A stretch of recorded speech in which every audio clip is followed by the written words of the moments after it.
इसी के साथ आगे बढ़ते हैं। दरअसल रूस के राष्ट्रपति व्लादिमीर पुतिन की धमकी के बावजूद फिनलैंड नेटो में शामिल होने पर अड़ा हुआ है। 18 मई को फिनलैंड नेटो की सदस्यता के लिए आवेदन करेगा। अब सवाल यही है कि अपनी आंखों से यूक्रेन का अंजाम देखने के बावजूद फिनलैंड ने ऐसा फैसला कैसे ले लिया, जिस फैसले की वजह से वो एक ही झटके में पुतिन के निशाने पर आ गया। सवाल ये भी है कि पुतिन आखिर फिनलैंड के नेटो में शामिल होने के खिलाफ क्यों है। ये तमाम बातें इस रिपोर्ट में।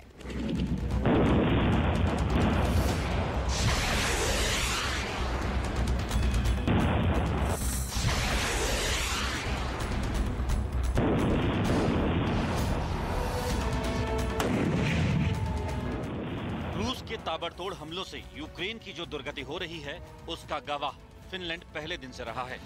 फिनलैंड पहले दिन से देखता आ रहा है कि रूस का पड़ोसी होने के नाते नेटो में शामिल होने की ख्वाहिश रखने का क्या अंजाम हो सकता है।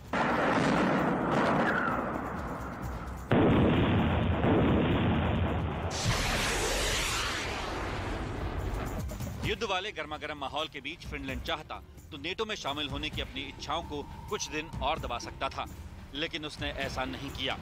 यूक्रेन का अंजाम देखने के बावजूद उसने नेटो में शामिल होने का ऐलान करके नया जोखिम मोल ले लिया। We hope that the Parliament will confirm the decision to apply for NATO membership during the coming days. If they decide to apply, this would be an historic moment. Their membership in NATO would increase our shared security. अब सवाल है कि अपनी आंखों से Ukraine का अंजाम देखने के बावजूद फिनलैंड ने ऐसा फैसला कैसे कर लिया, जिस फैसले की वजह से वो एक ही झटके में पुतिन के निशाने पर आ गया। फिनलैंड के नजरिए से ये फैसला जोखिम भरा तो है, लेकिन अगर फिनलैंड नेटो में शामिल हो जाता है तो उसका भविष्य सुरक्षित हो जाएगा। नेटो में आवेदन देने से पहले फिनलैंड ने नेटो के देशों से सुरक्षा की गारंटी ली है। यानी अगर नेटो की सदस्यता की प्रक्रिया पूरी होने के बीच में रूस उस पर हमला करता है तो नेटो उसे सुरक्षा देगा।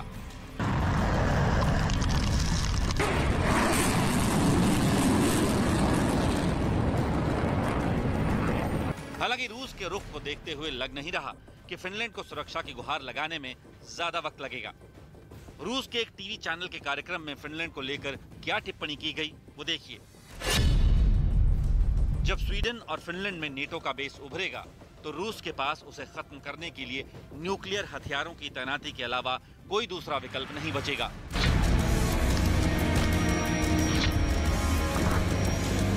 इससे पहले रूसी सिक्योरिटी काउंसिल के डिप्टी चेयरमैन भी ये कह चुके हैं कि नॉर्डिक देशों में अगर नेटो का विस्तार होता है तो रूस पोलैंड और लिथुआनिया जैसे नेटो देशों के बीच कलिनिनग्राद में अपना न्यूक्लियर हथियार तैनात करेगा।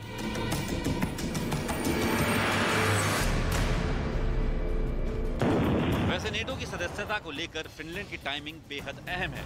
कहने को फिलहाल युद्ध का गर्मागर्म माहौल चल रहा है, पुतिन का रुख आक्रामक बना हुआ है, लेकिन फिनलैंड और नेटो को यह भी लग रहा है कि पुतिन फिलहाल यूक्रेन के साथ युद्ध में उलझे हैं और ऐसे में वो एक वक्त पर दो फ्रंट पर युद्ध का मोर्चा एक साथ खोलने की गलती नहीं करेंगे। रूस का क्रूर अतिक्रमण गति खो रहा है। हम जानते हैं कि यूक्रेन के लोगों और सेना की बहादुरी से और हमारी मदद से यूक्रेन इस युद्ध को जीत सकता है। फिनलैंड के नेटो में शामिल होने को लेकर नेटो के ज्यादातर सदस्य देश समर्थन कर रहे हैं। नेटो भी चाहता है कि फिनलैंड को जल्द से जल्द संगठन में शामिल किया जाए, लेकिन नेटो की सदस्यता की प्रक्रिया इतनी भी आसान नहीं है कि किसी भी देश को रातों रात नेटो का सदस्य बना लिया जाए। नेटो के नियम के मुताबिक एक नए सदस्य पर मुहर लगाने के लिए सभी 30 सदस्य देशों की सहमति जरूरी होती है। यही नहीं, 30 सदस्य देशों की संसद से नए सदस्य के प्रस्ताव को पारित करना जरूरी होता है। इन सब में कम से कम 1 साल का वक्त लग सकता है। नेटो में शामिल होने की एक सबसे जरूरी शर्त है किसी भी नए आवेदक देश का रक्षा बजट, जो उसकी कुल जीडीपी का कम से कम 2% होना जरूरी है। फिनलैंड पहले ही कह चुका है कि वो अपनी जीडीपी का 2% हिस्सा सैन्य बजट पर खर्च कर रहा है, लिहाजा इस शर्त को लेकर उसे ज्यादा परेशानी होने वाली नहीं है।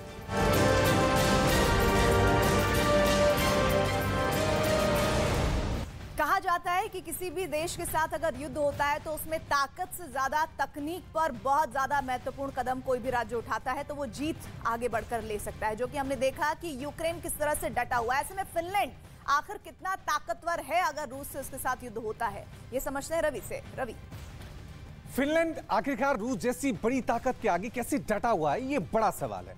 सैन्य ताकत हो या आर्थिक ताकत, फिनलैंड रूस के आगे कहीं नहीं ठहरता। अब आपको दिखाते हैं फिनलैंड की सैन्य ताकत कितनी है। International website global fire power के मुताबिक फिनलैंड के पास सक्रिय सैनिक महज 23,000 के करीब है। फाइटर विमान की बात करें तो इसकी संख्या सिर्फ 55 है। International website global fire power के मुताबिक फिनलैंड के पास हेलीकॉप्टर की संख्या महज 22 है। आर्म्ड व्हीकल 2000 से ज्यादा हैं। टैंक की बात करें तो ये 200 के करीब हैं। आर्टिलरी भी 662 ही है। ग्लोबल फायर पावर का दावा है कि फिनलैंड के पास एक भी एयरक्राफ्ट कैरियर नहीं है और ना ही एक भी सबमरीन है।